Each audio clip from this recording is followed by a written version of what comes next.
Hello everyone. तो कैसे हैं आप सब? आई होप आप सभी बहुत अच्छे होंगे, बहुत बढ़िया होंगे और अपनी पढ़ाई बहुत अच्छे से कर रहे होंगे। तो स्टूडेंट्स, क्या आप भी उनमें से हो जिसने 3 बार जो है अपना टेट दे दिया है, 4 बार दे दिया है, 5 बार दे दिया है, लेकिन फिर भी जो है टेट जो है क्वालिफाई नहीं हो रहा है?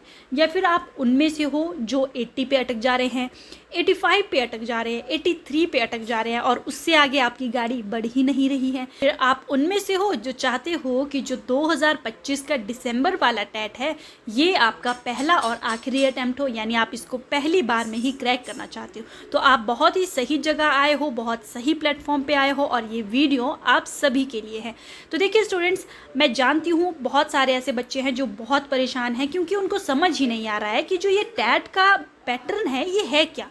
मतलब कभी कभी आप देखते हो कि पेपर जो है वो बहुत ही ज़्यादा इजी आ जाता है। तो उसमें क्या होता है कि आपके 6 से 10 के ही जो आपकी साइंस के क्वेश्चन हैं उन्हें डाल दिया जाता है, जनरल साइंस के क्वेश्चन उठा के डाल दिए जाते हैं। 11-12 के बहुत ही ईजी टॉपिक्स जो हैं, बहुत ही बेसिक टॉपिक जो हैं वहाँ से उठा के क्वेश्चन डाल दिए जाते हैं। तब तो ठीक है, तब तो आपका जो टेट है वो इजीली क्वालिफाई हो जाएगा। लेकिन अब इससे हुआ क्या, जब ये पेपर जो है 2024 तक इतना आसान आ रहा था तो बच्चों के अंदर जो है एक बहुत ही बड़ी मिसअंडरस्टैंडिंग हो गई कि पेपर तो बहुत आसान आता है, हम तो पेपर जो है चुटकियों में पास कर लेंगे। लेकिन उनको झटका तब लगा जब 2025 का जून का पेपर उन्होंने दिया। अरे यहाँ पे सिचुएशन ही उल्टी हो गई, यहाँ पे तो सारा लेवल जो है वो तो बहुत ही ज़्यादा हाई कर दिया। अरे भाई, अब हम अपना टेट जो है कैसे क्वालिफाई करें? अब हमें समझ ही नहीं आ रहा कि 2024 तक तो इतना बेसिक पेपर आता था, 2025 में इन्होंने क्या ऐसी जो है इतना ज़्यादा हाई कर दिया पेपर।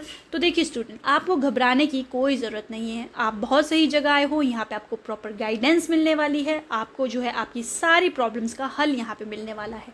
तो देखिए, अगर आप चाहते हो कि ये जो आपका 2025 का पेपर आने वाला है टेट का, ये आपका पहला और आखिरी अटेम्प्ट हो, तो आप जो है ऑल नेक्स्ट एग्ज़ाम चैनल के साथ जुड़ सकते हो। ऑल राइट, और आप चाहते हो कि हम जो है 120 प्लस स्कोर करें। अभी आपने हमारे जो है रिज़ल्ट देखे होंगे, चाहे वो बीएड एंट्रेंस के हो, टेट के हो, पुलिस के हो, कोई भी टेस्ट आप उठा के देख लीजिए, हमारे जो रिज़ल्ट है वो हमसे ज़्यादा बोलते हैं। ऑल राइट, तो आप चाहते हो कि हम भी जो है 120 से ज़्यादा ऊपर नंबर लेके आए, तो आप जो है जल्दी से क्या करिए, प्ले स्टोर में जाइए, वहाँ से ऑल नेक्स्ट एग्ज़ाम जो ऐप है उसे जल्दी से डाउनलोड कर लीजिए, इंस्टॉल कर लीजिए और फिर जल्दी से अपनी आईडी बना लीजिए, खुद को रजिस्टर कीजिए। और आपको जो है अगर HP टेट मेडिकल का जो है बैच परचेज़ करना है तो आप वहाँ से प्रगति बैच को परचेज़ कर सकते हैं और हमारे साथ जुड़ सकते हैं। देखिए, आपको वहाँ पे हर एक चीज़ मिलेगी, आपको जो फुल सिलेबस है, डिटेल सिलेबस है वो मिलेगा। अब देखिए स्टूडेंट्स, ये जो अभी हम यहाँ पे जो है पेपर जो आपका 2025 का हुआ था जून वाला, उसमें से हम जो आपका बायोलॉजी वाला पोर्शन है उसे बहुत अच्छे से यहाँ पे डिस्कस करने वाले हैं। तो आप खुद रियलाइज़ करोगे तो पेपर जो है वो इस बार जो है काफ़ी अच्छा पूछा गया था, अच्छे क्वेश्चन पूछे गए थे आपसे। ऐसा नहीं है कि कुछ भी जो है उठा के पूछ दिया गया है, काफ़ी फैक्चुअल क्वेश्चन भी यहाँ पे पूछे गए हैं, आपसे कंसेप्चुअल क्वेश्चन यहाँ पे पूछे गए हैं। तो जब तक आपके जो है कॉन्सेप्ट क्लियर नहीं होते हैं, आपका टेट बच्चों आप भूल जाओ कि आप जो है टेट निकाल लोगे। अब टेट जो है वो it's not everyone's cup of T, तो आपको जो है मेहनत तो करनी पड़ेगी। और अगर आप ऐसे बच्चे हो जो ज़्यादा मेहनत नहीं करना चाहते हो और चाहते हो कि हमें जो है प्रॉपर जो है चीज़ें मिल जाए, पैटर्न में मिल जाए, अच्छे से सिलेबस हमें जो है मिल जाए, आपको कितना पढ़ना है, ये चीज़ें जो है हम आपको बताएंगे। और कौन कौन से ऐसे टॉपिक है जो आपको स्किप भी आप कर सकते हो, जहाँ से क्वेश्चन नहीं पूछे जाते, ज़्यादा इंपॉर्टेंट नहीं है, तो वो भी हम आपको बताएंगे। तो देखिए स्टूडेंट, जल्दी से आप ऑल नेक्स्ट एग्ज़ाम टीम के साथ जुड़ जाइए। तो मैं आपको श्योरिटी देती हूँ कि इस बार आपका जो दिसंबर वाला पेपर है उसमें 120 प्लस मार्क्स आपके आने ही वाले हैं। तो चलिए जल्दी से हम जो है यहाँ पे बायोलॉजी वाला जो पोर्शन है उसे डिस्कस कर लेते हैं। तो देखिए, सबसे पहला क्वेश्चन आपसे पूछा गया था, species as unit of classification was first employed by, यानी वर्गीकरण की इकाई, यानी आप जानते हो ना कि जो आपकी क्लासिफिकेशन है उसे हम डिफरेंट बेसिस के ऊपर जो है करते हैं। तो यहाँ पे क्या कहा जा रहा है कि जो वर्गीकरण की इकाई के रूप में प्रजाति, यानी कि आपकी जो स्पीशीज़ होती है उसे किसने पहली बार जो है वो आधार माना था, उसे किसने नियोजित किया था। तो देखिए वो कौन थे, वो थे आपके कैरोलस लीनियस। तो आपको ये बात पता होनी चाहिए कि जो आपका 2 किंगडम सिस्टम है, वो भी किसने दिया था, वो भी आपका कैरलस लीनियस ने दिया था। और इन्होंने जो है दो कौन कौन से किंगडम बताए थे, उन्होंने बताए थे आपका प्लांटी एंड एनिमेलिया। तो चलिए इसे हम जब आपकी बायोलॉजिकल क्लासिफिकेशन पढ़ेंगे तो बहुत अच्छे से बहुत डिटेल में जो है हम डिस्कस करेंगे। चलिए नेक्स्ट क्वेश्चन देखिए, रॉयल बोटेनिकल गार्डन क्यों इज़ लोकेटेड इन। तो देखिए ये वाले जो क्वेश्चंस हैं कि आपके रॉयल बोटेनिकल गार्डन कहाँ पे हैं, आपसे वर्ल्ड के भी पूछ लिए जाते हैं और आपसे जो है इंडिया के भी पूछ लिए जाते हैं। ये आपको जो है ऑन टिप्स होने चाहिए। तो जब हम पढ़ेंगे तो आपको जो है मैं एक लिस्ट दूंगी पूरी और आपको मैं बताऊंगी कि कौन कौन से बोटेनिकल गार्डन कहाँ पे हैं, ये आपको बाय हार्ट लर्न करना है। तो देखिए इसका जो करेक्ट आंसर है वो है इंग्लैंड, ऑप्शन नंबर सी यहाँ पे करेक्ट है। चलिए नेक्स्ट देखिए, a virus can be considered living as it. अब देखिए आप सभी जानते हो कि जो वायरस हैं वो क्या है, वो बॉर्डर लाइन पे है। ये है मान लीजिए आपके लिविंग ऑर्गेनिजम्स और ये है आपके नॉन लिविंग ऑर्गेनिजम्स, और आपके वायरस जो है इस बॉर्डर लाइन पे है। अब ऐसा क्यों है, जब वो होस्ट यानी कि ऐसा ऑर्गेनिज्म, चाहे वो इंसान है, कोई और आपका ऑर्गेनिज्म है या फिर कोई जानवर है, जब ये वायरस उसके अंदर जाता है तो ये क्या करता है, उसके अंदर जो है ये मल्टीप्लाई करता है, रिप्रोडक्शन करता है, अपनी संख्या बढ़ाता है, बीमारी कॉज करता है।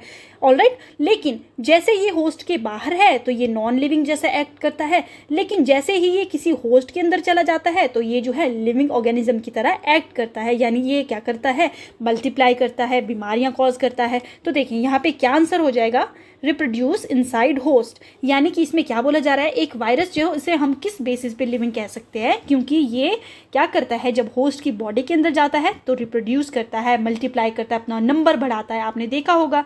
ठीक है, चलिए नेक्स्ट क्वेश्चन देखिए, maximum nutritional diversity is found in.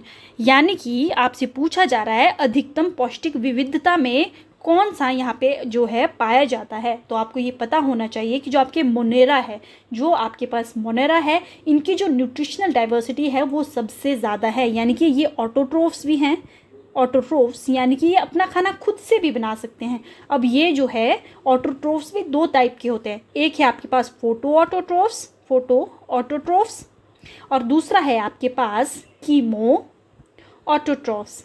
तो जब मैं आपको जो है ये जो किंगडम्स हैं ये पढ़ाऊंगी तो मैं आपको बहुत अच्छे से बताऊंगी कि फोटो ऑटोट्रॉफ्स क्या होते हैं, कीमो ऑटोट्रॉफ्स क्या होते हैं। अब उसके अलावा इनके अंदर जो है हेट्रोट्रॉफिज्म भी पाया जाता है, तो ये जो है हेट्रोट्रॉफिक भी होते हैं, यानी ये अपना जो न्यूट्रिशनल है, ये जो अपना खाना है, ये दूसरे ऑर्गेनिज्म से भी लेते हैं। तो इसमें भी ये आपके पास पैरासिटिक, तो ये आपका जो पैरासिटिक मोड ऑफ न्यूट्रिशन है उसे भी शो करते हैं। उसके अलावा ये आपके पास जो है सिम्बायोसिस में भी आपको देखने को मिलेंगे। उसके अलावा ये जो है आपके सेप्रोजोइक भी है, सेप्रोजोइक। तो इसे हम जो है बहुत अच्छे से डिटेल में स्टडी करेंगे जब हम डिटेल में जो आपकी क्लासेस लेंगे। ऑलराइट, तो देखिए यहाँ पे जो करेक्ट आंसर है वो है मोनेरा। चलिए नेक्स्ट क्वेश्चन देखिए, slipper animalcule is name of. अब आपसे पूछा जा रहा है कि कौन सा ऐसा ऑर्गेनिज्म है जो चप्पल की तरह दिखाई देता है। तो हमने जो है स्टडी किया है कि आपका जो पैरामीशियम है वो कैसा दिखाई देता है, इस तरह की उसकी जो है शेप रहती है। क्या आपने देखा है इस तरह का कोई ऑर्गेनिज्म? हाँ जी मैम, हमने तो पैरामीशियम जो है पढ़ा है, जिसकी शेप जो है कैसी होती है, बिल्कुल स्लिपर की तरह होती है, चप्पल की तरह होती है। तो ऑप्शन नंबर ए यहाँ पे करेक्ट है। तो देखिए ये काफ़ी आपसे इजी क्वेश्चन पूछा गया था। चलिए नेक्स्ट क्वेश्चन देखिए, main component of fungal cell wall is. अब आपसे पूछा जा रहा है कि जो फंगस होती है उसकी जो सेल वॉल होती है वो मेनली किस चीज़ से बनी होती है। तो आपको ये पता होना चाहिए कि जो फंगल सेल वॉल होती है वो आपकी काइटिन से बनी होती है, और ये जो काइटिन है आपको ये पता होना चाहिए कि ये जो है एक होमोपॉलीमर है। किसका? ये है आपके नैग का। नैग यानी कि एन एसिटाइल ग्लूकोजा मीन। ऑलराइट, तो जो आपका काइटिन है ये एक होमोपॉलीमर है नैग का, यानी कि एन एसिटाइल ग्लूकोजा मीन का। यानी कि इसमें जो यूनिट्स होंगी वो किसकी होंगी? एन एसिटाइल ग्लूकोजामीन की होंगी, और ये जो है एक लंबी सी जो है चेन बना देगा। ऑलराइट, चलिए अब आगे बढ़ते हैं और नेक्स्ट क्वेश्चन देख लेते हैं। Which of the following is a living fossil? निम्न में से एक जीवित जीवाश्म क्या है? देखिए स्टूडेंट, सबसे पहले तो आपको ये पता होना चाहिए कि लिविंग फॉसिल होते क्या है। देखिए अब कुछ ऑर्गेनिज्म या फिर आपके पास कह लीजिए ये प्लांट्स है, तो प्लांट्स के बारे में हमसे पूछा है। कुछ प्लांट्स हमारे पास ऐसे होते हैं जो बहुत लंबे टाइम से जो है वो एज इट इज़ रहे हैं, मतलब कि उनमें ज़्यादा चेंज नहीं आया है, उनमें ज़्यादा एवोल्यूशन नहीं हुई है। तो कुछ जो है ऐसे प्लांट्स हैं जो हमारे पास क्या है, बहुत सालों से अनचेंज हैं, ठीक है। तो अगर हम ध्यान से देखें तो आपका जो गिंको है, गिंको बाइलोबा, ठीक है, तो अगर आप इसकी हिस्ट्री देखें तो ये आपको 200 मिलियन ईयर्स बैक इसकी आपको हिस्ट्री देखने को मिलती है। और अगर हम बात करें कि इसकी जो आज जो इसकी प्रेजेंट स्पीशीज़ है 51 मिलियन ईयर्स, अगर हम बात करें गिंको की, तो इसकी जो प्रेजेंट स्पीशीज़ हैं वो 51 मिलियन ईयर्स से अनचेंज्ड हैं, यानी कि दे रिमेन्ड अनचेंज्ड, यानी उनमें कोई चेंज नहीं आया। इसीलिए हम इसे क्या कह रहे हैं कि ये एक लिविंग फॉसिल है, यानी कि ये लिविंग भी है और फॉसिल भी है। ये बहुत पुराने समय से कैसे हैं, अनचेंज्ड है। तो यहाँ पे जो हमारा करेक्ट आंसर है वो है गिंको। अब देखिए एफिड्रा, ये एफिड्रा जो है ये बहुत इंपॉर्टेंट प्लांट है आपका। आप जानते हो कि जो आपका एफिड्रा प्लांट है इससे एक एल्कलॉइड निकाला जाता है जिसे हम क्या कहते हैं, एफिड्रिन। क्या कहते हैं, एफिड्रिन जो है इस प्लांट से एक एल्कलॉइड जो है ऑब्टेन किया जाता है, और वो जो है बहुत ही ज़्यादा यूज़ किया जाता है आपके एक तो एस्थमा में, उसके अलावा आपका जो कफ है, आपकी जो नेज़ल कंजेशन है,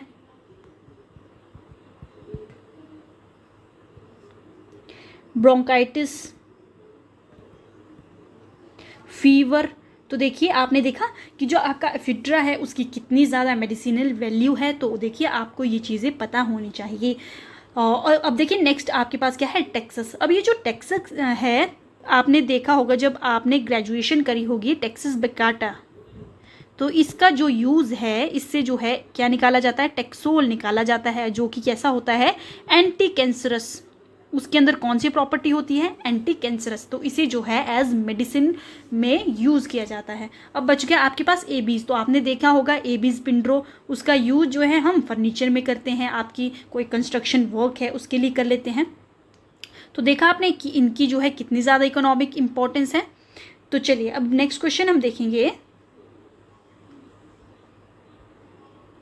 इन bryophyte and pteridophyte the transport of male gamete requires. देखिए ये बहुत ज़्यादा बेसिक क्वेश्चन है, आप सभी को पता है कि जो आपके ब्रायोफाइट्स हैं और टेरिडोफाइट्स हैं, इनके जो मेल गैमीट है वो कैसे होते हैं, फ्लैजिलेटेड होते हैं।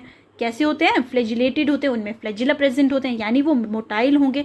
और उन्हें अगर फीमेल गैमीट तक पहुंचना है तो वो किसका हेल्प लेंगे, तो वो लेंगे आपकी वाटर का। वाटर जो है मीडियम रहेगा और जो पानी है उसमें जो है ये क्या करेंगे, फ्लो करते हुए जो है आपकी जो फीमेल गैमीट है, फीमेल जो आपका ऑर्गन है उस तक जो है ये पहुंच जाएंगे। तो यहाँ पे जो करेक्ट आंसर है ये है आपका water.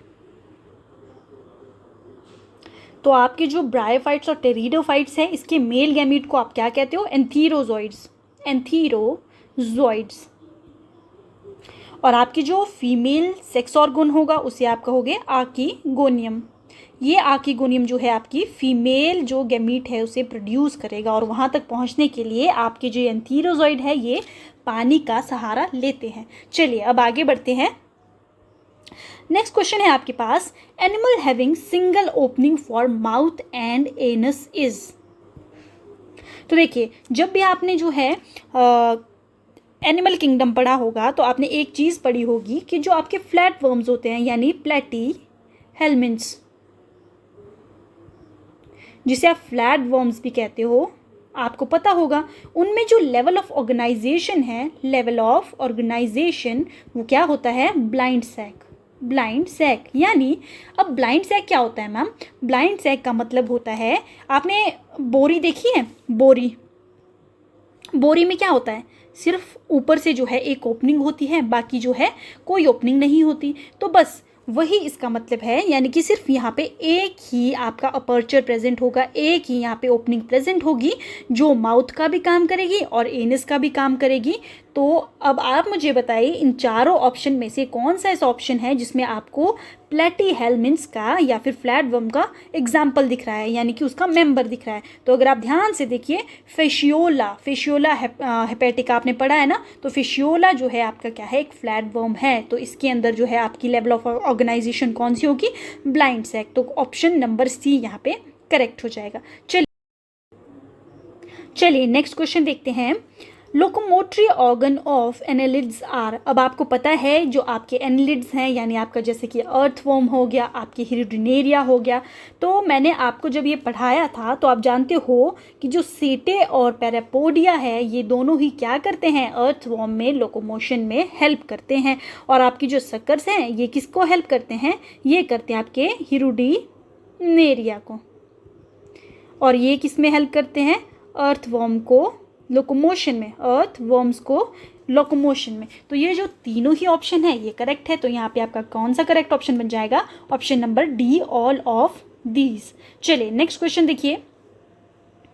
Culex and Anopheles show similarity in that. अब आपसे पूछा जा रहा है कि जो आपकी क्यूलेक्स जो फीमेल जो मच्छर है और आपकी जो एनाफिलीज है उनमें क्या सिमिलैरिटी है। Female of both transmit disease, देखिए बिल्कुल करेक्ट है। क्यूलेक्स भी जो है आपकी बीमारी कॉज करती है और एनाफिलीज फीमेल भी करती है। लार्वे फ्लोट्स इन वाटर, हाँ जी बिल्कुल सही, इनके जो लार्वे होते हैं वो वाटर में फ्लो करते हैं। Larvae lies horizontally parallel to the surface of water, ये भी करेक्ट है। तो देखिए यहाँ पे जो ऑप्शन नंबर डी यहाँ पे बिल्कुल करेक्ट है, ऑल ऑफ दीज। अगर आपसे पूछा जाए कि जो ये क्यूलेक्स है, फीमेल क्यूलेक्स, ये कौन सी बीमारी कॉज करता है, तो आप क्या आंसर करोगे, फाइलेरियासिस। क्या कॉज करेगा, फाइलेरियासिस, जिसे आप और किस नाम से जानते हो, वेस्ट नील फीवर। और आपकी जो फीमेल एनाफिलीज है ये आप सभी जानते हो, ये आपको मलेरिया कॉज करता है। तो देखिए ये सारे पॉइंट्स आपको पता होने चाहिए। नेक्स्ट क्वेश्चन देखिए। In mosquito, sex determination can be done on the basis of।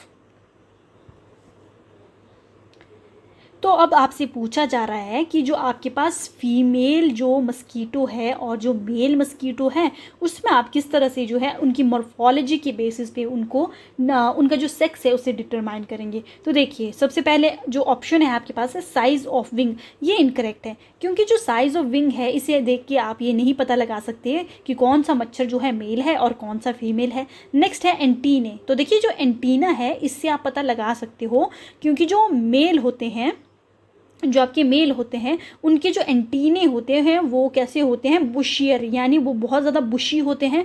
और जो फीमेल हैं उनके जो है लेस बुशी होते हैं। ऑलराइट, नेक्स्ट देखिए एंटीने एंड मैक्सिलरी पैल्प। देखिए मैक्सिलरी पैल्प जो होता है ये एक सेंसरी ऑर्गन होता है, इसे आप सेंसरी पैल्प भी कहते हो। ये जो है मेल्स के अंदर लार्ज होता है और फीमेल के अंदर जो होता है ये कैसा होता है, स्मॉल होता है। तो देखिए यहाँ पे जो हमारा करेक्ट आंसर है वो है option number C. Antennae and maxillary palp को देख के हम ये ईजिली पता लगा सकते हैं कि कौन सा मच्छर जो है मेल है और कौन सा फीमेल। चलिए नेक्स्ट क्वेश्चन देखिए। विच character is not shared by birds and mammals. तो आप सभी जानते हैं कि जो बर्ड्स होते हैं वो कैसे होते हैं, विविपेरस होते हैं, सॉरी वो ओविपेरस होते हैं। और आपके जो मैमल्स होते हैं वो होते हैं आपके विविपेरस। तो ऑप्शंस देखिए, वार्म ब्लडेड नेचर, तो देखिए ये तो दोनों में कॉमन है। ऑसिफाइड एंडोस्केलेटन, ये भी करेक्ट है। ब्रीदिंग यूजिंग लंग्स, तो दोनों ही लंग्स का यूज़ करते हैं। लेकिन विविपैरिटी, आपको ये पता होना चाहिए कि जो आपके मैमल्स होते हैं वो विविपैरस होते हैं और जो आपके बर्ड्स होते हैं वो होते हैं आपके ओविपेरस। यानी आपके मैमल्स जो है वो यंग वंस को बर्थ देते हैं, लेकिन आपके जो बर्ड्स होते हैं वो आप जानते हो वो एग ले करते हैं। क्या करते हैं, एग ले करते हैं। तो ये जो फीचर है दोनों में कॉमन नहीं है, ये दोनों के द्वारा शेयर नहीं किया जाता है। तो ऑप्शन डी यहाँ पे करेक्ट है। चलिए नेक्स्ट देखिए। In this the edible part is juicy placental hair. अब आपसे पूछा जा रहा है कि ये जो आपको फ्रूट्स यहाँ पे दिए हुए हैं एग्जाम्पल में या फिर ऑप्शंस में, इनमें से कौन सा ऐसा है जिसमें हम जूसी प्लेसेंटल हेयर खाते हैं? तो ये बहुत ईजी था पहचानना। सबसे पहले तो आप मुझे ये बताइए, जो आपका एप्पल है, ऑरेंज है, कोकोनट है या फिग है, इसमें से किसके पास जो है प्लेसेंटल हेयर जैसे, मतलब कि आप जब ऑरेंज खाते हो, आपने कभी ऑरेंज खाया होगा तो आपने देखा होगा उसका जो पल्प होता है, वो पल्प जो होता है वो जूसी होता है। आपको पता है ना, जो पल्प होता है वो कैसा होता है? जूसी होता है। तो यहाँ पे जो हमारा करेक्ट आंसर बन जाना था वो था ऑरेंज। इसमें हम प्लेसेंटल हेयर खाते हैं, यानी कि जो आपका प्लेसेंटा होता है उससे जो है कुछ आउटग्रोथ जो है वो निकलती हैं, जिसे हम प्लेसेंटल हेयर कहते हैं। और वो कैसा होता है? काफ़ी जूसी होता है। तो एप्पल जो है, इसमें आप जानते हो इसमें हम कौन सा पार्ट खाते हैं? थैलेमस खाते हैं। ठीक है। अब आपका जो कोकोनट है, आप जानते हो जो आप नारियल पानी पीते हो वो क्या है? Free nuclear endosperm. ऑलराइट। फिर उसके बाद जब उसमें सेल डिवीजन हो जाता है तो वो आपका क्या बन जाता है? एंडोकार्प। ऑलराइट। और जो आपका फिग है उसमें हम क्या खाते हैं? उसमें हम खाते हैं रिसेप्टिकल, जो कि आपका कैसा होता है? बिल्कुल फ्लैशी होता है। तो यहाँ पे करेक्ट आंसर है आपका ऑरेंज। तो नेक्स्ट क्वेश्चन है आपके पास, main function of lenticels is. तो स्टूडेंट्स, सबसे पहले आपको ये पता होना चाहिए कि लेंटिसेल्स होते क्या हैं। तो देखिए, लेंटिसेल्स जो हैं बिल्कुल आपकी क्या होते हैं? छोटे छोटे जो है ये पोरस ओपनिंग्स होती हैं। ये जो है पोरस ओपनिंग्स होती हैं, जो कहाँ पे प्रेजेंट होती है? ये आपकी स्टेम पे प्रेजेंट हो सकती है, आपकी रूट में भी प्रेजेंट हो सकती है, और आपके जो फ्रूट्स हैं उनमें भी प्रेजेंट हो सकती है। अब इनका काम क्या होता है? इनका काम होता है कि जो आपके इंटरनल टिश्यूज़ हैं और आपकी जो एनवायरनमेंट है उनके बीच में जो आपकी ऑक्सीजन है और आपका जो कार्बन डाइऑक्साइड है उनका एक्सचेंज करवाना। तो सिंपली जो आपके लेंटिसेल्स हैं उनका क्या फंक्शन होता है? Gaseous exchange. All right. तो चलिए नेक्स्ट क्वेश्चन देखिए, द टू सब units of ribosome remain United at a critical level of. आपको ये पता होना चाहिए कि जो आपके राइबोसोम के दो सब यूनिट्स हैं उनको कौन जोड़ता है? तो देखिए, उसके लिए हमें क्या चाहिए होते हैं? मैग्नीशियम।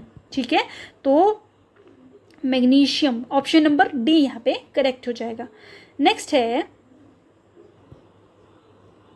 What is माइटोप्लास्ट। अब माइटोप्लास्ट क्या है? ये टर्म तो हम पहली बार सुन रहे हैं मैम। तो देखिए, ये आपका काफ़ी अच्छे लेवल का क्वेश्चन है, क्योंकि माइटोप्लास्ट जो है वो जनरली आपने नहीं सुना होगा। तो देखिए, माइटोप्लास्ट जो है वो सिंपली कुछ नहीं होता है। तो मान लीजिए आपके पास माइटोकॉन्ड्रिया, आप जानते हो ये डबल मेम्ब्रेन स्ट्रक्चर होता है।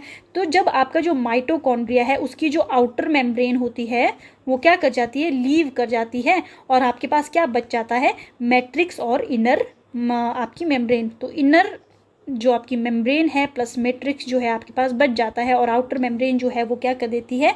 वो निकल जाती है। तो माइटोकॉन्ड्रियन विदाउट आउटर मेम्ब्रेन यहाँ पे करेक्ट आंसर हो जाएगा। चलिए नेक्स्ट क्वेश्चन देखिए, structures called beads on strings are. तो देखिए, ये क्या पूछा गया है? अगर आपको समझ नहीं आया तो देखिए, आपको ये पता होना चाहिए कि आप मुझे सबसे पहले तो ये बताइए कि हमारे पास एक सेल है। मान लीजिए हमारे पास ये एक सेल है, उसके अंदर न्यूक्लियस है। अब ये जो न्यूक्लियस है इसका डायमीटर कितना होता है? हार्डली ये जो है आपका 6 to 10 माइक्रोमीटर जो है इसका डायमीटर रहता है, जो कि बहुत ज़्यादा स्मॉल है। ऑलराइट। अगर हम बात करें इसके अंदर जो डीएनए कंटेंट है वो कितना है, अगर इसे हम जो है नापें तो ये जो है आपका 2 मीटर निकलेगा। कितना निकलेगा? 2 मीटर। तो क्या आप इस बात को समझ रहे हो कि 6 से 10 माइक्रोमीटर के जो एक डाया है न्यूक्लियस का, उसके अंदर 2 मीटर लंबा डीएनए जो हो कैसे है, कैसे वो इसके अंदर बैठ रहा है? तो देखिए, इसीलिए हम जो है एक टॉपिक पढ़ते हैं जिसे हम कहते हैं डीएनए पैकेजिंग। इसमें हम क्या सीखते हैं कि जो आपका डीएनए है वो किस तरह से जो है वो रैप होता है, वो किस तरह से जो है रैप होता है। तो आपको ये चीज़ समझ मतलब पता होनी चाहिए कि जो आपका डीएनए है वो क्या करता है। आपके पास जो है ऑक्टामर होता है किसका? यानी आपके पास 8 यहाँ पे जो है प्रोटीन्स होती है जिसे हम हिस्टोन प्रोटीन्स कहते हैं। उसके अराउंड आपका डीएनए जो इस तरह से जो है रैप हो जाता है, और फिर से इस तरह का जो है ऑक्टामर जो है स्ट्रक्चर बनाता है। ठीक है, तो ये जो स्ट्रक्चर बनता है डीएनए की इस रैपिंग से, तो क्या आपको ये दिख नहीं रहा है कि जो जैसे कि आपकी मोतियों की माला होती है, उसमें क्या होती है? माला होती है और मोती होते हैं छोटे छोटे छोटे छोटे। तो उसी तरह से जब डीएनए आपका रैप होता है अराउंड जो आपकी हिस्टोन प्रोटीन है उसके ऑक्टामर के अराउंड, तो ये जो है बिल्कुल बीड्स ऑन स्ट्रिंग जैसा जो है दिखाई देता है। और इस यूनिट को, ये जो एक यूनिट है, इसे हम क्या कहते हैं? इसे हम कहते हैं न्यूक्लियोसोम। क्या क्या कहते हैं, न्यूक्लियोसोम।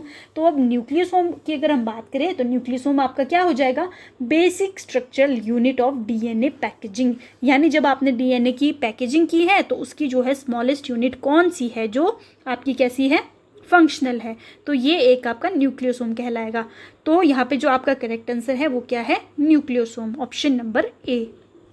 चलिए नेक्स्ट क्वेश्चन देखिए, in animal cell lipid like steroidal hormones are synthesised over.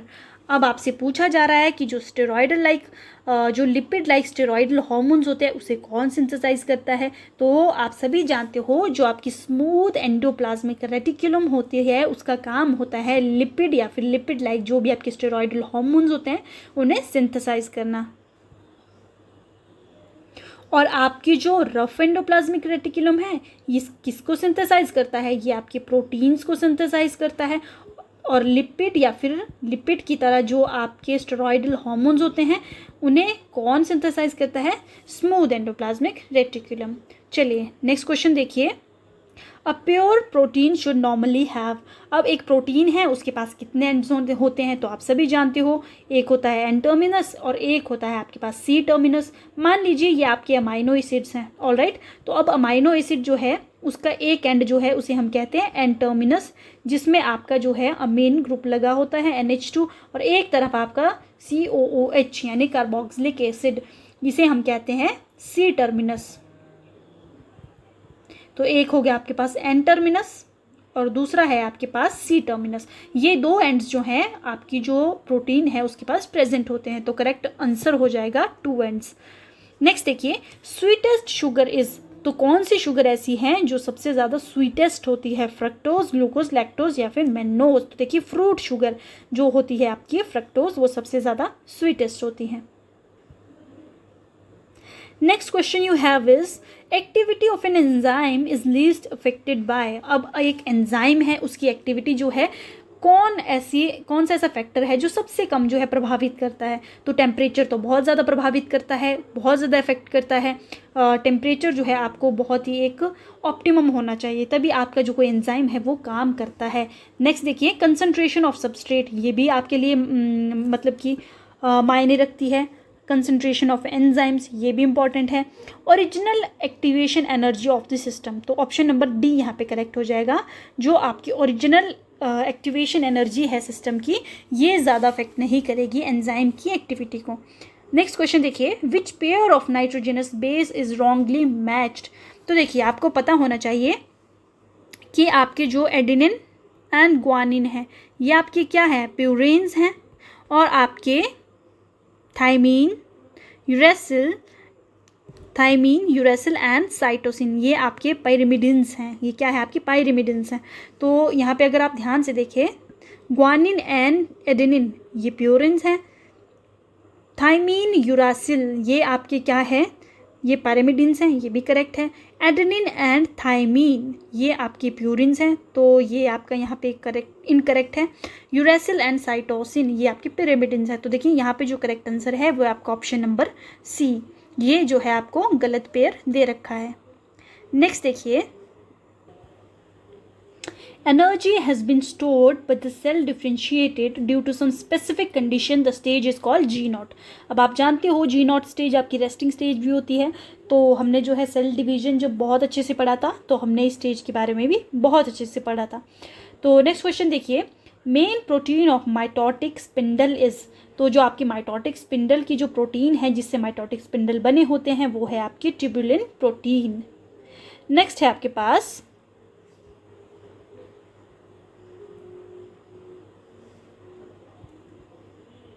साइनेप्टोनीमल complex is form during. तो आपसे पूछा जा रहा है कि साइनेप्टोनीमल कॉम्प्लेक्स कब बनते हैं, तो ये बनते हैं आपके जाइगोटीन स्टेज में। नेक्स्ट देखिए, exchange of segments between parental and maternal chromosome during meiosis is called, इसे हम कहते हैं क्रॉसिंग ओवर। तो देखिए जो सेल डिवीजन है उससे कितने सारे क्वेश्चन आपसे पूछे गए हैं। ये देखिए पहला क्वेश्चन तो यहीं पे था आपका, देखिए 2 क्वेश्चन हो गए। अब नेक्स्ट है water potential is maximum in case of. तो आपको ये पता होना चाहिए कि जो आपका प्योर वाटर होता है उसकी जो काइनेटिक एनर्जी होती है वो सबसे ज़्यादा होती है। तो प्योर वाटर का जो वाटर पोटेंशियल है वो मैक्सिमम होता है। जैसे ही आपने इस प्योर वाटर में कुछ सॉल्यूट ऐड कर दिए तो उसकी जो वैल्यू हो जाएगी वो चले जाएगी आपकी 0 से कम यानी नेगेटिव में। ऑलवेज उसकी वैल्यू जो है किस में आएगी, बिलो 0। ठीक है, तो प्योर वाटर का जो पोटेंशियल होता है वो सबसे ज़्यादा होता है। जैसे ही इसमें आप सॉल्यूट ऐड कर देते हो वैसे ही इसकी जो फ्री एनर्जी होती है वो क्या हो जाती है, रिड्यूस हो जाती है। चलिए नेक्स्ट क्वेश्चन देखिए। Two solution with the same osmolarity would be called. तो अब आपके पास जो है 2 सॉल्यूशन हैं। अब इनकी जो ऑस्मोलैरिटी है, इनके अंदर जो सॉल्यूट का कंटेंट है या सॉल्ट कंटेंट है वो कैसा है, वो सेम है। तो ये दोनों आपस में क्या हो जाएंगे, इन्हें हम कहेंगे आइसोटोनिक। जिसका अगर मान लीजिए इसमें जो है क्या है, ज़्यादा सॉल्यूट है और इसमें जो है कम है, तो ये वाला जो सॉल्यूशन है ये आपका कहलाएगा हाइपरटोनिक, और जिसका कम होता है वो कहलाता है आपका हाइपोटोनिक। अगर इन दोनों का इक्वल है तो ये क्या कहलाएंगे आपस में, आइसोटोनिक। ठीक है, तो यहाँ पे जो आपका करेक्ट आंसर है वो हो जाएगा ऑप्शन नंबर बी। नेक्स्ट देखिए, during ascent water column present inside vessel and tracheids does not rupture due to. अब आपसे ये पूछा जा रहा है कि जब वाटर का एसेंट होता है यानी वाटर जो है जब आपके जो रूट हेयर से है ऊपर जाता है तो उस समय जो आपका वाटर का जो कॉलम है यानी वाटर जो है वो सीधा सीधा कैसे जाता है, इसका जो कॉलम है वो टूटता कैसे नहीं है बीच में। तो देखिए यहाँ पे जो है जो सबसे ज़्यादा इंपॉर्टेंट रोल प्ले करता है वो कौन करता है, कोहेशन एंड अधेशन। अब कोहेशन जो है वो वाटर मॉलिक्यूल्स के बीच में होता है और अधेशन जो है ये होता है आपके वाटर मॉलिक्यूल और आपकी जो वॉल है उसके बीच में। ऑलराइट, तो इसे भी हम बहुत अच्छे से पढ़ेंगे। नेक्स्ट है the process of water exudation from hydathodes is known as. अब आपने कभी कभी सुबह जब आप नंगे पैर जो है अपने गार्डन में चलते होंगे तो आपने देखा होगा जो आपकी लीव्स हैं, ठीक है, या आपकी कोई ग्रासेस हैं, उनकी जो टिप्स होती हैं उसके ऊपर जो ये ओस की बूंदें आपने देखी होंगी इस तरह से मार्जिन पे, या फिर जो आपकी लीव्स हैं उनके टिप्स पे इस तरह से जो है छोटी छोटी पानी की बूंदें आपने देखी होगी। तो ये जो है कैसे यहाँ पे जो है पहुँची, तो क्या हुआ कि जो आपके लीव्स हैं उसके ऊपर कुछ आपके पास पोर्स प्रेजेंट होते हैं जिन्हें हम क्या कहते हैं, हाइडेथोड्स कहते हैं। इनके थ्रू जो है आपका पानी जो है वो लिक्विड फॉर्म में ड्रॉपलेट्स की फॉर्म में जो है बाहर आता है और इस प्रोसेस को हम कहते हैं गट्टेशन। तो ऑप्शन ए यहाँ पे करेक्ट हो जाएगा। नेक्स्ट क्वेश्चन है आपके पास, hydroponics is growing plant in. तो हाइड्रोपोनिक्स, हाइड्रो मीन्स आपका वाटर। तो आपको ये पता होना चाहिए कि जब हम विदाउट सॉइल यानी बिना मिट्टी के, विदाउट सॉइल, ऑलराइट, प्लांट्स को ग्रो करते हैं किसमें, जो आपका वाटर है और उसमें हम न्यूट्रिएंट्स मिला देते हैं। जो भी न्यूट्रिएंट्स एक जो प्लांट है आपको उसको ग्रो करने के लिए चाहिए वो हम क्या करते हैं, इस मीडियम में, इस पानी के सॉल्यूशन में मिला देते हैं और इसमें हम क्या करते हैं, अपने प्लांट को ग्रो करते हैं। इस टेक्निक को हम कहते हैं हाइड्रोपोनिक्स। तो solution of mineral nutrients, option number B यहाँ पे करेक्ट हो जाएगा। नेक्स्ट देखिए, in plants zinc take part in sugar transport, activation of enzymes, cell elongation या फिर पोलन जर्मिनेशन। तो अब आपसे पूछा जा रहा है कि जिंक यानी जस्ता जो होता है उसका क्या रोल होता है एक प्लांट के अंदर। तो देखिए सबसे ज़्यादा जो इम्पॉर्टेंट रोल है वो रहता है जो आपके एंजाइम्स हैं उन्हें एक्टिवेट करने का। तो कौन कौन से ऐसे एंजाइम है जिसे जिंक जो है वो एक्टिवेट करता है, जो जैसे कि आपके पास है कार्बोक्सिलेज एंजाइम, कार्बोनिक एनहाइड्रेज, आपका डीहाइड्रोजिनेज। तो बहुत सारे ऐसे एंजाइम्स हैं जिसे आपका जो जिंक है वो क्या करता है, एक्टिवेट करता है। नेक्स्ट क्वेश्चन है, which of the following bacterium causes denitrification. अब डीनाइट्रिफिकेशन क्या बीमारी है, तो देखिए जो आपके पास नाइट्रेट्स हैं, क्या है आपके पास नाइट्रेट्स हैं यानी कि आपका NO3, या फिर आपके पास नाइट्राइट हैं NO2। तो जब ये जो आपके पास नाइट्रेट है या फिर नाइट्राइट है, इसे ये बैक्टीरिया क्या कर देते हैं, जो आपकी एटमॉस्फेयर में जो नाइट्रोजन पाई जाती है यानी कि आपकी जो गैसियस फॉर्म होती है, गैसियस फॉर्म ऑफ नाइट्रोजन में कन्वर्ट कर देती है। ऐसे बैक्टीरियाज़ को हम क्या कहते हैं? इन्हें हम कहते हैं डीनाइट्रीफाइंग बैक्टीरिया, और ये प्रोसेस कहलाती है डीनाइट्रिफिकेशन। तो अब इसमें कौन कौन से जो आपके बैक्टीरिया हैं आ जाते हैं। तो सबसे पहले तो है आपके पास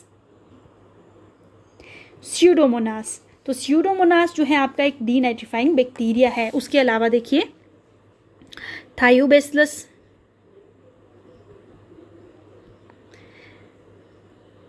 माइक्रोकोकस, तो ये सारे जो है आपके डीनाइट्रीफाइंग बैक्टीरिया के एग्जाम्पल्स हैं।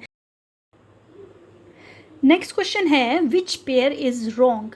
C3 मेज, Calvin cycle, PGA, हेचेंसलेक, OAA, C4 cranes anatomy. तो देखिए ये क्वेश्चन जो है काफ़ी अच्छे लेवल का है, इसमें आपको काफ़ी अच्छी नॉलेज होनी चाहिए। तो देखिए जो आपका C3 और मेज़ है ये यहाँ पे करेक्ट आंसर हो जाएगा, बिकॉज जो C3 आपका जो मेज़ है ये C3 नहीं बल्कि ये आपका C4 प्लांट है। इसके अंदर जो है आपकी क्रेन्स एनाटमी पाई जाती है। तो देखिए C4 प्लांट जो है उनमें क्रेन्स एनाटमी पाई जाती है, तो ये तो करेक्ट है। हेचेंसलेक जिसे आप जो है C4 पाथवे के नाम से भी जानते हो, तो उसका जो फर्स्ट स्टेबल प्रोडक्ट होता है वो 4 कार्बन प्रोडक्ट होता है जो है आपका ऑक्जेलोएसिटिक एसिड, ये आपका करेक्ट है। नेक्स्ट देखिए केल्विन साइकिल। तो जो आपकी केल्विन साइकिल है तो इसमें भी आपका जो फर्स्ट स्टेबल प्रोडक्ट होता है वो आपका होता है 3PGA यानी कि 3-फॉस्फोग्लिसरिक एसिड, जो कि आपका एक 3 कार्बन कंपाउंड होता है। तो ये भी यहाँ पे करेक्ट पेयर दिया हुआ है। तो इसमें एक ही जो है इनकरेक्ट पेयर है वो है आपका ऑप्शन नंबर A, क्योंकि C4 मेज जो है आपका क्या है C4 प्लांट है। ठीक है, तो ऑप्शन A यहाँ पे करेक्ट हो जाएगा। तो स्टूडेंट्स आप देख रहे हैं कि क्वेश्चन जो है यहाँ पे काफ़ी अच्छे लेवल के पूछे गए हैं। आपको जो है प्लांट फिजियोलॉजी की काफ़ी अच्छी नॉलेज होनी चाहिए, आपने बहुत अच्छे से हर एक साइकिल पढ़ी होनी चाहिए, आपने जो है बैक्टीरिया के बारे में बहुत अच्छे से पढ़ा होना चाहिए। ऑलराइट, जितनी भी आपकी प्रोसेस है, जितनी भी आपकी मिनरल साइकिल्स हैं वो आपको पता होनी चाहिए। तो मतलब कि ओवरऑल अगर हम ये कहें कि आपको जो है 11th एंड 12th की बहुत ज़्यादा अच्छी और डिटेल नॉलेज होनी चाहिए, तभी अब आप जो है टेट पास कर पाओगे। अदरवाइज़ जो है अगर आप सोचोगे कि सिर्फ 6 to 10 से काम बन जाएगा तो ऐसा नहीं होने वाला है, अब वो टाइम चले गया है। चलिए नेक्स्ट क्वेश्चन देखते हैं। Maximum photosynthesis occur in which light? Red, green, very high intensity light या फिर येलो? तो देखिए रेड और ब्लू दोनों लाइट में आपकी जो फोटोसिंथेसिस है वो काफ़ी अच्छी होती है, लेकिन अगर मैक्सिमम की बात की जाए तो रेड यहाँ पे हमारा करेक्ट ऑप्शन हो जाएगा। नेक्स्ट देखिए in which cells of the leaf pyruvate is converted to PEP in C4 pathway? तो देखिए जब हम पढ़ते हैं C4 पाथवे तो आपने देखा होगा ये हमारे पास है मीज़ोफिल सेल और ये है हमारे पास बंडल शीथ सेल। तो जब इस साइकिल को हम ध्यान से पढ़ते हैं तो आपने देखा होगा हमारे पास पाइरुवेट है, ये आपका क्या हो जाता है वापस कन्वर्ट हो जाता है PEP में। तो ये आपका बंडल शीथ सेल था और ये आपका मीज़ोफिल सेल था। तो कहाँ पे जो है आपका C4 साइकिल में पाइरुवेट जो है PE में कन्वर्ट हुआ है? तो इसका आंसर आप मुझे बताइए। तो देखिए यहाँ पे जो हमारा करेक्ट आंसर है वो है मीज़ोफिल सेल्स। तो बहुत ही अच्छे से आपको C3 पाथवे हो गया, C4 पाथवे हो गया, आपके हर एक चीज़ आपको अच्छे से आनी चाहिए। नेक्स्ट क्वेश्चन है what is true of Krebs cycle? तो देखिए जो आपका क्रेब्स साइकिल है उसके बारे में कौन सी स्टेटमेंट यहाँ पे करेक्ट दी गई है? तो ऑप्शंस है फॉर्मेशन ऑफ ATP और GTP, 2 carboxylations, acetyl CoA combines with oxaloacetic acid. तो देखिए यहाँ पे 2 कार्बोक्सिलेशन नहीं होती है बल्कि यहाँ पे जो है 2 डीकार्बोक्सिलेशंस होती हैं। और यहाँ पे जो हमारा करेक्ट आंसर है वो है ऑप्शन नंबर C। यहाँ पे एसिटाइल CoA जब कंबाइन करता है आपका ऑक्जेलोएसिटिक एसिड से तो आपका जो है क्या फॉर्म होता है? सिट्रेट फॉर्म होता है। तो ऑप्शन नंबर C यहाँ पे करेक्ट है। देखिए फर्मेंटेशन जो है वो क्या प्रोड्यूस करता है? Alcohol and fat, acetic acid and protein, ether and acetone, alcohol and lactic acid. तो देखिए जो आपकी फर्मेंटेशन प्रोसेस है उसमें आपका अल्कोहल भी प्रोड्यूस होता है और आपका लैक्टिक एसिड भी प्रोड्यूस होता है। तो ऑप्शन नंबर D यहाँ पे करेक्ट है। नेक्स्ट है HCl इज सिक्रेटेड बाय। तो आप सभी को पता होगा कि जो आपका स्टमक होता है उसके अंदर हमारे गैस्ट्रिक ग्लैंड्स होते हैं जिनमें आपके पैराइटल सेल्स, कौन से सेल्स? पैराइटल सेल्स, जिसे आप ऑक्जेंटिक सेल्स के नाम से भी जानते हो, ये आपका क्या प्रोड्यूस करते हैं, HCl को प्रोड्यूस करते हैं। तो यहाँ पे करेक्ट आंसर है option number A. Next question है ड्यूरिंग इंस्पिरेशन डायफ्राम। अब आपसे पूछा जा रहा है कि जब आप इंस्पायर करते हो, आप सांस लेते हो, यानी आपकी ऑक्सीजन जो है आपके लंग्स में जाती है, तो उस समय जो आपका डायफ्राम है उसमें कौन सी मूवमेंट होती है। मान लीजिए आपका इंसान है, ठीक है, ये हैं आपके लंग्स और ये है आपका डायफ्राम। ऑलराइट, तो आपको पता है ये है आपकी कौन सी कैविटी, थोरेसिक कैविटी। ये है थोरेसिक कैविटी और ये जो आपके लंग्स है इसके अंदर है आपकी पल्मोनरी कैविटी, पल्मोनरी कैविटी। अब आपने देखा होगा कि आप चाहते हो कि जो पार्शियल प्रेशर है आपका ऑक्सीजन का, वो बाहर जो है पार्शियल प्रेशर जो है आपका ऑक्सीजन का, वो क्या हो जाए, बाहर ज़्यादा हो जाए और अंदर जो है आपका पार्शियल प्रेशर ऑफ ऑक्सीजन जो है वो कम हो जाए। तो मैंने आपको एक चीज़ सिखाई थी कि जो आपका प्रेशर है वो क्या होता है, इन्वर्सली प्रोपोर्शनल होता है टू वॉल्यूम। अब प्रेशर तो आपके हाथ में नहीं है कि जो बाहर गैस प्रेजेंट है उसका हम प्रेशर जो है कम या ज़्यादा कर दे, लेकिन वॉल्यूम तो आपके हाथ में है। अगर आप जो है ये जो आपकी कैविटी है थोरेसिक कैविटी, ठीक है, जो चेंज आपकी थोरेसिक कैविटी में आता है, ठीक है, जो चेंज आपकी जो है थोरेसिक कैविटी में आता है, यानी इस कैविटी में आता है, वही चेंज जो है आपकी पल्मोनरी कैविटी में आता है। तो आप चाहते हो कि यहाँ का वॉल्यूम जो है वो हम इंक्रीज कर दें ताकि यहाँ का जो प्रेशर है वो क्या हो जाए, डिक्रीज हो जाए। तो आप क्या करते हो, जब आप इंस्पायर करते हो तो आपका जो ये डायफ्राम है ये क्या हो जाता है, डायफ्राम आपका क्या हो जाता है, फ्लैट हो जाता है, इस तरह से फ्लैट हो जाता है। अब यहाँ पे क्या हो गया, स्पेस खुल गया, जिसके कारण आपका जो पार्शियल प्रेशर था ऑक्सीजन का वो क्या हो जाएगा, डिक्रीज हो जाएगा। और आप जानते हो कि आपकी गैस जो है वो मूव करती है हाइयर पार्शियल प्रेशर से लो पार्शियल प्रेशर में, तो आपका ऑक्सीजन जो है वो अंदर एंटर कर जाएगा। तो यहाँ पे आपका करेक्ट आंसर क्या है, ऑप्शन नंबर ए। चलिए आगे बढ़ते हैं। नेक्स्ट है depolarisation of atria is represented by. अब आपसे पूछा जा रहा है कि जो आपका इलेक्ट्रोकार्डियोग्राम है, यानी आप जानते हो जो भी आपकी हार्ट की इलेक्ट्रिकल एक्टिविटी होती है वो कब कॉन्ट्रैक्ट करता है, कब रिलैक्स करता है, उसे हम एक ग्राफ में जो है क्या कर देते हैं, इस तरह से रिप्रेजेंट कर देते हैं, ठीक है। तो देखिए, और ये जो ग्राफ है इसे हम क्या कहते हैं, इलेक्ट्रोकार्डियो, क्या कहते हैं इसे, आप मुझे बताइए, इलेक्ट्रोकार्डियोग्राम। क्या कहते हैं इस ग्राफ को, इलेक्ट्रोकार्डियोग्राम कहते हैं, ग्राफ नहीं कहते हैं। ग्राफ हम उस मशीन को कहते हैं, इसे हम क्या कहते हैं, ECG, इलेक्ट्रोकार्डियोग्राम, ठीक है। अब देखिए, जब आपके एट्रिया ने कॉन्ट्रैक्ट किया तो हमारे पास जो है P वेव बनती है, ये आपकी P वेव है, ठीक है, ये आपकी P वेव है। जब क्या हुआ, आपका एट्रिया कॉन्ट्रैक्ट किया, अब आपके पास है वेंट्रिकल्स। जब आपके वेंट्रिकल्स कॉन्ट्रैक्ट करते हैं तो आपके पास एक कॉम्प्लेक्स बनता है, कौन सा, QRS वाला, ठीक है। तो Q, ये ऊपर वाली R, ये जो नीचे गया ये है आपका S, ठीक है। तो ये एक पूरा कॉम्प्लेक्स है। तो उसके बाद आपकी है रीपोलराइजेशन, जब आपके एट्रिया रीपोलराइज करते हैं तो आपकी बनती है T वेव। तो अब आपसे पूछा जा रहा है कि जो आपके एट्रिया है वो कॉन्ट्रैक्ट करेंगे तो कौन सी वेव बनेगी।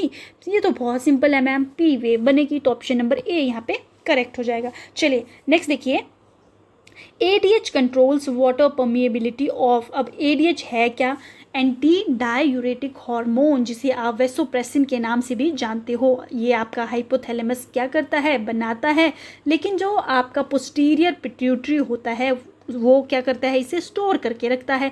अब ये जो वेसोप्रेसिन है या फिर ADH है, इसका क्या काम है, ये है एंटी डायूरेटिक। अब डायूरेसिस का मतलब होता है कि जो आपका वाटर होता है वो आपके यूरिन में जो है एक्स्ट्रा चले जाता है, अब उसको रोकना है, यानी कि जो आपकी बॉडी का जो वाटर है उसे हमने जाने नहीं देना है। हम क्या चाहते हैं कि जो आपके नेफ्रॉन्स होते हैं उसमें जो आपका DCT है, यानी कि डिस्टल कॉन्वोल्यूटेड ट्यूब्यूल, वो इस पानी को क्या कर ले, रीएब्जॉर्ब कर ले। और ये कब काम करता है, आपको ये चीज़ पता होना चाहिए कि जो आपका DCT है और आपका जो कलेक्टिंग डक्ट होते हैं ये दोनों ही जब वाटर स्ट्रेस कंडीशन आती है, वाटर स्ट्रेस कंडीशन आती है, मान लीजिए आपने जो है व्रत रख लिया है, कौन सा, जो करवा चौथ का व्रत होता है, आपको पता है उसमें आप बिल्कुल पानी नहीं पियोगे, तो अब क्या होगा, आपकी बॉडी में आपका जो हाइपोथैलेमस होता है वो क्या करता है, रिलीज करता है आपके जो ADH है ठीक है। तो अब आपका जो पोस्टीरियर पिट्यूटरी होगा वो जो है एडीएच को रिलीज़ कर देगा, और वो क्या करेगा, उसका क्या असर होगा, जो आपके नेफ्रॉन है उसका जो डीसीटी है, ये मान लीजिए आपका नेफ्रॉन है, ये क्या है आपका नेफ्रॉन है, ठीक है, ये मान लें आपका पीसीटी है, उसके बाद ये जो है आपका लूप ऑफ हेनले है, ये आपका डीसीटी है, और आगे जो है आपकी कलेक्टिंग डक्ट चल पड़ती है। तो ये जो आपका डिस्टल कॉन्वोल्यूटेड ट्यूब्यूल है और आपकी कलेक्टिंग डक्ट है, ये आपके एडीएच के इन्फ्लुएंस में काम करते हैं। जब वाटर स्ट्रेस कंडीशन होती है तो ये क्या करते हैं, ये जो आपके फिल्ट्रेट हैं, ठीक है, जो कि यूरिन बनने जा रहा है, इसमें से जो भी पानी होगा उसे क्या कर लेंगे, वापस खींच लेंगे। और आप जानते हो यहाँ से आपकी जो है क्या चलती है, यहाँ से आपकी ब्लड कैपिलरीज चलती हैं, उसके अंदर जो है इस पानी को वापस ले आता है, ताकि आपके पानी जो है वो बॉडी से कम ना हो जाए, आपकी बॉडी जो है वो डिहाइड्रेट ना हो जाए। तो यहाँ पे जो आपका करेक्ट आंसर है वो है डीसीटी। कौन सा ऑप्शन, ऑप्शन नंबर बी। चलिए नेक्स्ट क्वेश्चन देखिए, in human body which one is anatomically correct. इसमें आपसे पूछा जा रहा है कि कौन सा इसमें से करेक्ट है। तो सलिवरी ग्लैंड 1 पेयर, देखिए ये इनकरेक्ट है। आप सभी जानते हो हमारे पास 3 पेयर ऑफ क्या होते हैं, सलिवरी ग्लैंड्स होते हैं। एक है आपके पास पैरोटिड, एक है आपके पास सब मैक्सिलरी, और एक होता है आपके पास सब लिंगुअल, यानी आपकी एक जीभ के नीचे प्रेजेंट होता है, ठीक है, उसे हम क्या कहते हैं, सब लिंगुअल कहते हैं। और एक होता है आपका जो आपकी जॉ लाइन पे प्रेजेंट होता है, उसे हम सब मैक्सिलरी या सब मैंडिबुलर कहते हैं। और एक आपके कान के बिल्कुल ठीक नीचे और फ्रंट में प्रेजेंट होता है, वो होता है आपका पैरोटिड ग्लैंड। तो ये तो इनकरेक्ट है क्योंकि 3 पेयर प्रेजेंट होते हैं। अब क्रेनियल नर्व्स आप जानते हो 10 नहीं, हमारे पास 12 pair of cranial nerves present होती हैं। कॉलर बोन 3 पेयर, ये भी करेक्ट है। हमारे पास जो है कितनी कॉलर बोन्स प्रेजेंट होती है, 2 प्रेजेंट होती है, ठीक है। अब फ्लोटिंग रिब्स, तो देखिए ये आपका बिल्कुल करेक्ट ऑप्शन है। हमारे पास कितनी फ्लोटिंग रिब्स प्रेजेंट होती है, ओनली 2, ठीक है, 2 पेयर, ठीक है। चलिए नेक्स्ट क्वेश्चन देखिए, मायोपिया इज करेक्टेड थ्रू। अब मायोपिया जो है ये क्या है, जिसमें आपको क्या दिखता है, इसे हम क्या कहते हैं, नियर साइटेडनेस, यानी कि जो नज़दीक का है वो तो आपको बिल्कुल क्लियरली दिखेगा, लेकिन जो दूर का है वो आपको अच्छे से नहीं दिखता है। तो हम यहाँ क्या करते हैं, बाइकॉनकेव लेंस का यूज़ करते हैं और इसे करेक्ट कर लेते हैं। नेक्स्ट है आपके पास, which one stimulate production of estrogen at puberty. अब आपसे पूछा जा रहा है कि कौन सा ऐसा हार्मोन है जो आपसे प्यूबर्टी के टाइम एस्ट्रोजन को रिलीज करवाएगा। तो ऑप्शंस हैं FSH and LH, ACTH, TSH या फिर GH। तो देखिए यहाँ पे जो करेक्ट आंसर है वो है आपका option number A, FSH and LH, आपका follicle stimulating hormone, and LH यानी कि ल्यूटिनाइजिंग हार्मोन। आप सभी जानते हो जो आपका हाइपोथैलेमस है वो रिलीज करता है GnRH यानी गोनेडोट्रोपिन रिलीजिंग हार्मोन, जो कि आपकी एंटीरियर पिट्यूटरी को क्या करेगा, स्टिमुलेट करेगा कि FSH और LH को रिलीज करवाओ। और FSH जो है आपका फॉलिकल स्टिमुलेटिंग हार्मोन, जो आपकी फॉलिकल्स होता है उन्हें मैच्योर करता है, ठीक है, और आपका जो एस्ट्रोजन है उसे जो है फिर ओवरी से क्या करवाता है, रिलीज करवाता है। आपकी ग्रैन्युलोसा सेल जो है वो क्या करते हैं, जो आपका एस्ट्रोजन है उसे रिलीज करते हैं। चलिए तो यहाँ पे जो करेक्ट आंसर है वो है आपका ऑप्शन नंबर ए। नेक्स्ट देखिए, there is no natural death in single cell organism like amoeba and bacteria because.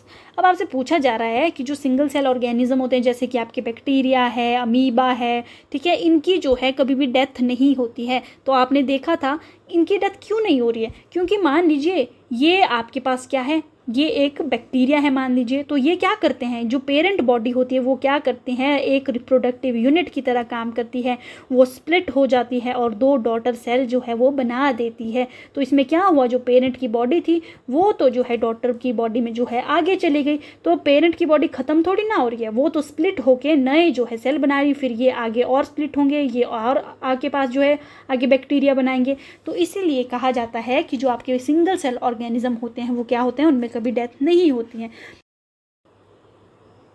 तो यहाँ पे जो करेक्ट आंसर हो जाएगा, पेरेंटल बॉडी इज डिस्ट्रीब्यूटेड। तो मैंने यही आपको बताया कि जो पेरेंट की बॉडी है वो तो डिस्ट्रीब्यूट हो गई, बंट गई है अपनी डॉटर्स सेल्स में।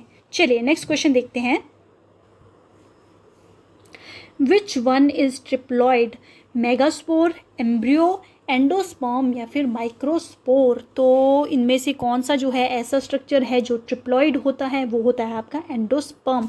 तो आपने देखा होगा ये है आपके पास एम्ब्रियो सैक, ठीक है। यहाँ पे आपके जो है 3 एंटीपोडल्स प्रेजेंट होते हैं, यहाँ पे आपके पास एक एग सेल प्रेजेंट होता है, यहाँ साइनर्जिड्स प्रेजेंट होते हैं जिनके अंदर फिलीफॉर्म एपरेटस होता है, और बीच में आपके पास जो है पोलर न्यूक्लियाई प्रेजेंट होते हैं, ठीक है। अब ये जो आपके पास है, जो ये आपके एंटीपोडल्स हैं और ये आपका एग सेल है और ये दो आपकी जो है साइनर्जिड्स हैं, इनके अराउंड तो आपकी जो है सेल वॉल प्रेजेंट होती है।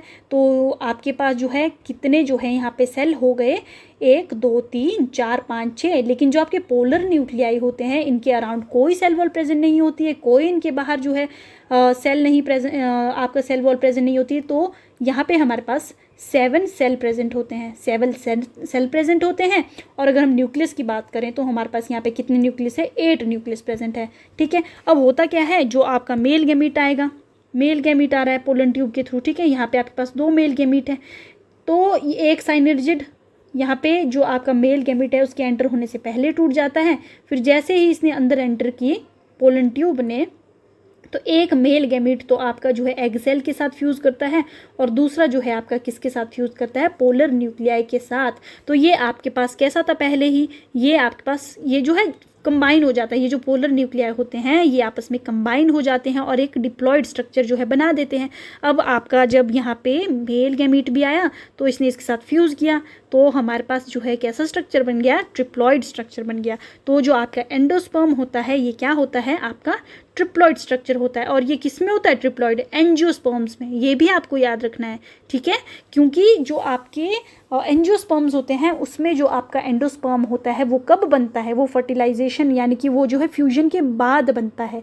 लेकिन जो आपके जिम्नोस्पर्म्स होता है उनमें आपको ये चीज़ याद रखनी है कि जो जिम्नोस्पर्म का अगर आपको एग्जांपल दिया होगा उसमें जो आपका एंडोस्पर्म होता है वो हैप्लॉइड होता है, वो इस फ्यूजन से पहले ही बन जाता है। ऑल राइट, नेक्स्ट है filiform apparatus is characteristic feature of. तो किसका फीचर होता है, मैंने अभी आपको बताया कि जो आपके साइनर्जिड्स होते हैं उनके अंदर जो है हमारे पास क्या होते हैं, फिलीफॉर्म एपरेटस जो है वो प्रेजेंट होते हैं। और इनका जो मेन काम होता है वो क्या होता है, जो आपकी पोलन ट्यूब होती है उसे अट्रैक्ट करना, ठीक है, उसको जो है ये बताना कि आपको जो है कहाँ से ग्रो करना है।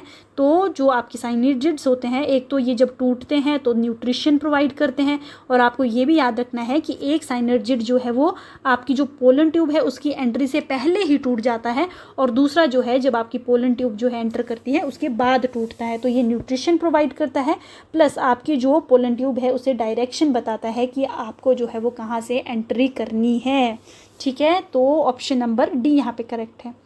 नेक्स्ट देखिए, लेडिक सेल सिक्रीट्स। अब ये लेडिक सेल जो है वो क्या सिक्रीट करते हैं, तो जब हमने जो है रिप्रोडक्शन वाला चैप्टर पढ़ा था तो हमने देखा था कि जो आपकी सेमिनिफेरस ट्यूब्यूल्स हैं, ठीक है, आपको पता है एक टेस्टिकुलर लोब्यूल के अंदर जो है हमारे पास 3 सेमिनिफेरस ट्यूब्यूल्स जो हैं वो प्रेजेंट होते हैं, ठीक है।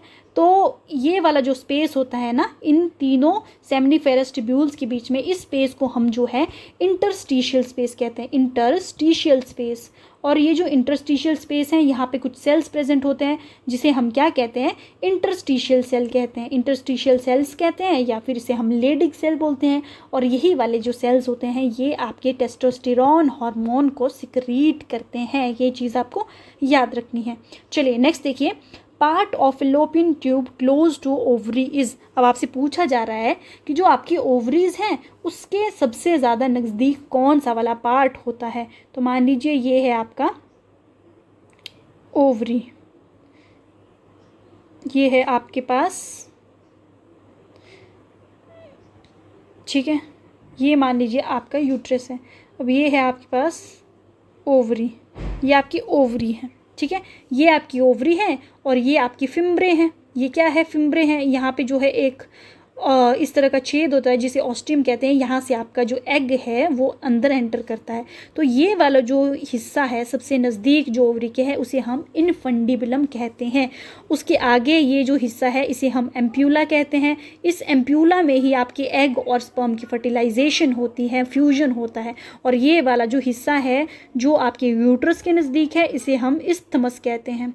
तो यहाँ पे जो आपका करेक्ट आंसर है वो है ऑप्शन नंबर ए, इनफंडिबुलम। चलिए नेक्स्ट क्वेश्चन देखिए, which one of the following is the most widely accepted method of contraception in India at present. तो भारत में सबसे ज़्यादा यूज़ होने वाला कॉन्ट्रासेप्टिव मेथड कौन सा है? तो यहाँ पे जो करेक्ट आंसर है वो है आईयूडीज, यानी आपका इंट्रा यूटेराइन डिवाइसेस, जिसे आप कहाँ इंसर्ट करते हो? यूट्रस के अंदर इसे इंसर्ट किया जाता है। ये आपका अलग अलग तरह का हो सकता है ये कॉपर बेस हो सकता है बायोलॉजिकली इनर्ट हो, या फिर आपका ये हार्मोन बेस्ड भी रहता है। ठीक है, तो ऑप्शन नंबर बी यहाँ पे करेक्ट है। तो देखिए ये आपके रिप्रोडक्शन वाले चैप्टर से आया हुआ क्वेश्चन है। नेक्स्ट देखिए, sexually transmitted disease that can affect both the male and the female genitals and main damage eyes of babies born of infected mother, यानी कि इनमें से कौन सी ऐसी एसटीडी है, यानी कि जो सेक्सुअली ट्रांसमिट होने वाली बीमारी है जो मेल और फीमेल के दोनों के जेनाइटल्स को एक तो डैमेज करती है, और अगर कोई बेबी बॉर्न हो रहा है तो वो जो है इन्फेक्टेड, उसकी जो मतलब कि आइज़ होंगी वो क्या हो जाएंगी? डैमेज हो जाएगी।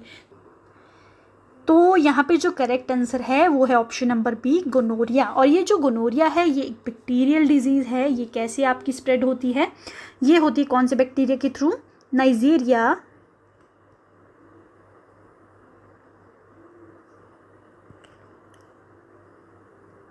गोनोरिये। ऑलराइट, तो ये जो है आपकी सेक्सुअली ट्रांसमिट होने वाली डिजीज़ है। अब आपके पास है सिफिलिस। ये जो सिफिलिस है ये भी एक एसटीडी है, और ये आपकी ट्रेपोनीमा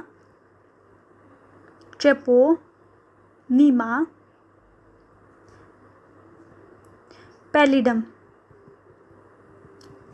ये जो आपके पास बैक्टीरिया है ट्रेपोनीमा पैलिडम, इसके थ्रू ये जो है स्प्रेड होती है। अब हेपेटाइटिस जो है ये आपके 5 तरीके के वायरस होते हैं। ये आपकी एक वायरल डिजीज़ है, hepatitis A, hepatitis B, C, D और ई। ठीक है, और एड्स तो आप सभी जानते हो HIV के थ्रू जो है क्या होती है? स्प्रेड होती है। ये एक वायरल डिजीज़ है। तो ये सारी ही आपकी सेक्सुअली ट्रांसमिटेड डिजीज़ है। आपको जो है कॉजल ऑर्गेनिज्म पता होने चाहिए कि कैसे फैलती है। कई बार आपसे जो है ये भी पूछ लिया जाता है कि आपको बीमारी दे दी गई होगी और आपसे पूछा जाएगा कि कौन सा जो है कॉजल ऑर्गेनिज्म है जो इसे स्प्रेड करता है, जिसके कारण ये होती है।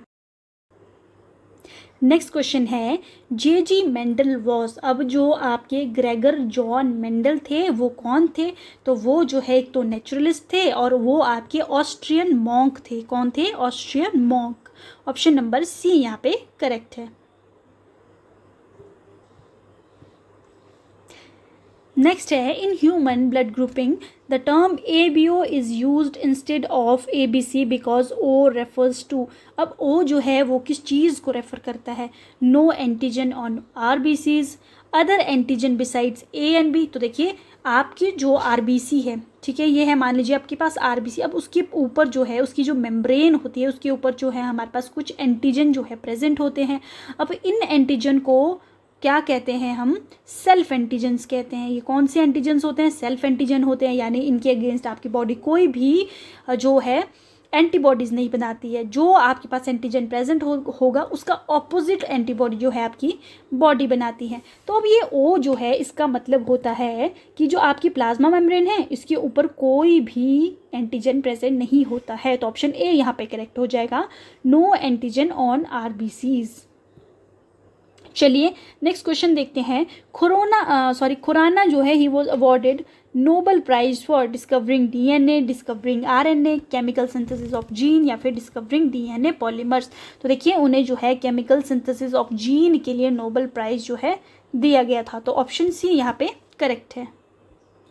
नेक्स्ट है, segment of DNA which participates in crossing, उसे हम क्या कहते हैं? जो आपका DNA का पार्ट होता है जो क्रॉसिंग ओवर में जो है आपका क्या करता है? पार्टिसिपेट करता है, उसे हम रेकॉन कहते हैं। तो ऑप्शन नंबर ए यहाँ पे करेक्ट है। नेक्स्ट है the term hot dilute soup is used by.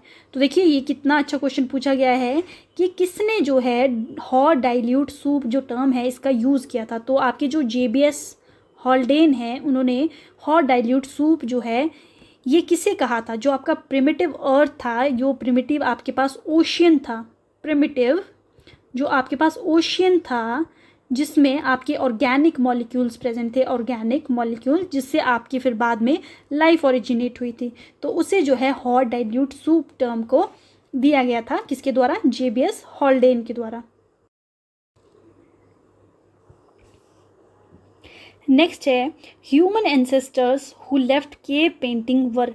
आपसे पूछा जा रहा है कि जो मानव पूर्वजों ने गुफा चित्रों को छोड़ दिया था वो कौन से वाले थे। तो देखिए जो आपके निएंडरथल मैन है इन्होंने भी जो है आपकी जो केव पेंटिंग है वो बनाई थी, लेकिन वो जो है नॉन फिगरेबल थी, यानी कि उन्हें आप नहीं समझ पा रहे थे कि इन्होंने क्या बनाया है।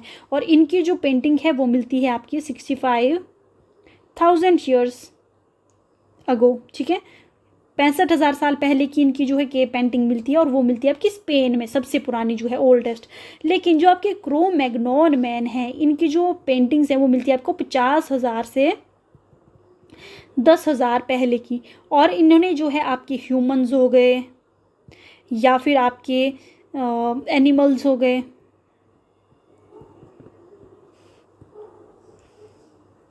कुछ एब्स्ट्रैक्ट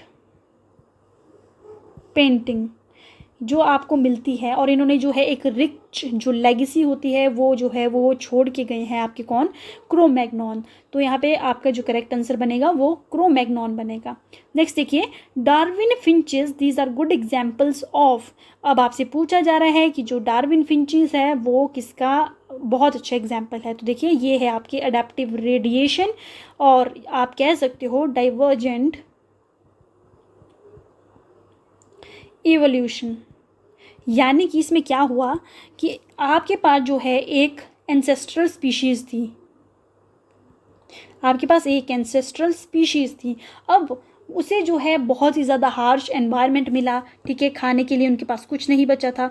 तो अब इससे जो है आपकी जो ओरिजिनल स्पीशीज़ थी, एंसेस्ट्रल स्पीशीज़, बहुत अलग अलग प्रकार की जो है यहाँ पे नई नई स्पीशीज़ बनी थी। कुछ जो है फ्रूट खा रही थी, फ्रूगीवोरस थी, कुछ जो है कैक्टस खाती थी, कुछ जो है आपके कीड़े मकोड़े खाती थी। तो इस प्रकार से अलग अलग प्रकार की फिंचेस जो है बनी थी। तो एक से जब आपकी अलग अलग प्रकार की जो है स्पीशीज़ बन जाती तो उसे हम क्या कहते हैं, डाइवर्जेंट इवोल्यूशन कहते हैं। तो आपकी जो अडेप्टिव रेडिएशन या फिर आपकी डाइवर्जेंट इवोल्यूशन यहाँ पे करेक्ट आंसर बन जाएगा। तो ये थे HP टेट मेडिकल जून 2025 के जो आपके बायोलॉजी वाला पोर्शन है वो हमने यहाँ पे अच्छे से डिस्कस कर लिया है। तो देखिए स्टूडेंट्स, अगर आप भी हमारे साथ जुड़ना चाहते हो और अगर आप चाहते हो कि 2025 वाला जो अभी दिसंबर में टेट होने वाला है ये आपका लास्ट अटेम्प्ट हो और इसमें आप बहुत अच्छा स्कोर करना चाहते हो तो आप हमारे साथ जुड़ सकते हो। तो सबसे पहले आपको क्या करना पड़ेगा, जो प्ले स्टोर है वहाँ पे जाइए और ऑल नेक्स्ट एग्ज़ाम यहाँ पे आपको सर्च करना होगा। तो हमारी ऐप जो है आपको यहाँ पर दिख जाएगी, इसे आप इंस्टॉल करिए, ओपन करिए। देखिए उसके बाद आपको जो है इस तरह का कुछ इंटरफेस देखने को मिलेगा जहाँ पे आपको जाना है पेड कोर्सेज में। जैसे ही आप पेड कोर्स जो है ओपन करोगे तो आपको हमारे जितने भी यहाँ पे कोर्सेज अभी अवेलेबल है वो यहाँ पे आपको दिख जाएंगे। और अगर आप चाहते हो कि आप HP टेट मेडिकल के लिए बैच लेना है आपको, तो आपको जो है प्रगति बैच यहाँ पे ज्वाइन करना होगा। अगर आप चाहते हैं कि आप नॉन मेडिकल वाला बैच लेना है आपको, तो आप उड़ान बैच यहाँ पे ज्वाइन करेंगे। और अगर आपको आर्ट्स के लिए जो है टेट आर्ट्स के लिए बैच ज्वाइन करना है तो आप सूर्य बैच यहाँ से ज्वाइन कर लेंगे और उसके बाद आपको जो है जितनी भी हमारी क्लासेस है वो यहाँ पर अवेलेबल हो जाएगी। तो स्टूडेंट्स बस इतना ही इस सेशन को रखते हैं। अब हम मिलेंगे आपसे न्यू वीडियो में और तब तक आप बहुत अच्छे से पढ़ाई करते रहिए, रिवीजन करते रहिए और प्रैक्टिस करते रहिए। तो अब हम मिलते हैं आपसे नेक्स्ट वीडियो में, तब तक आप बहुत अच्छे से पढ़ाई करते रहिए।